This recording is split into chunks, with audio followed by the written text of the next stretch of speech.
최근 한 재건축 아파트 단지의 분양 당첨자들이 대거 명의 변경을 신청하는 등 주택 증여가 크게 늘고 있습니다.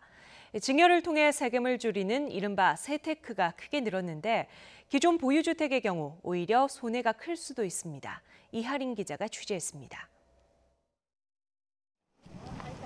올해 초 부자 로또 논란 속에 3만여 명의 청약자가 몰린 서울 개포동의 한 재건축 아파트.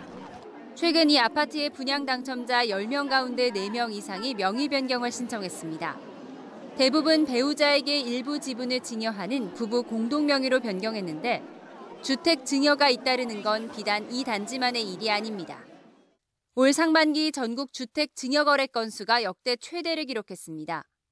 특히 서울 강남구와 서초구 등 집값 상승률이 높은 지역에서는 증여가 상반기에만 지난해 1년 통계를 크게 뛰어넘었습니다. 이유는 절세에 있습니다. 종합부동산세가 가구가 아닌 개인별로 과세하는 점을 적극 활용하는 겁니다.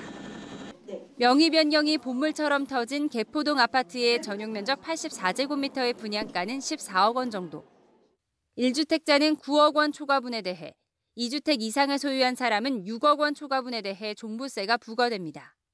하지만 부부가 절반씩 지분을 쪼개면 각각 7억 원짜리 집을 소유하는 셈이어서 세금을 크게 줄이거나 아예 안 낼 수 있습니다. 나중에 집을 팔 때 양도세액도 줄어듭니다. 14억 원에 분양받은 아파트에 2년 동안 거주한 뒤 20억 원에 판다고 가정하면 단독 명의의 경우 1억 1,600만 원이 넘는 양도세를 내야 하지만 부부 공동 명의의 경우에는 합쳐서 2,300만 원 가까이 아낄 수 있습니다. 특히 새로 분양한 아파트의 경우 중도금을 내기 전이라면 증여세 부담도 거의 없습니다.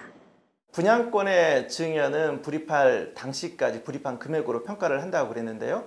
분양 가격의 10% 정도만 불입한 상황에서 증여를 하게 되면 배우자 간의 증여 공제 6억까지는 세금이 없으니까 대부분 그 밑에 해당되기 때문에 증여세가 없게 됩니다. 다만 기존에 보유 중인 아파트를 공동 명의로 전환한다면 취득세를 다시 내야 하고 증여세 부담도 크기 때문에 득보다 실이 클 수 있습니다. 또 공동명의 전환일로부터 장기 보유 특별공제 기간을 다시 산정하는 만큼 세액 감면 혜택도 줄어들 수 있어 꼼꼼히 따져봐야 합니다. YTN 이하린입니다.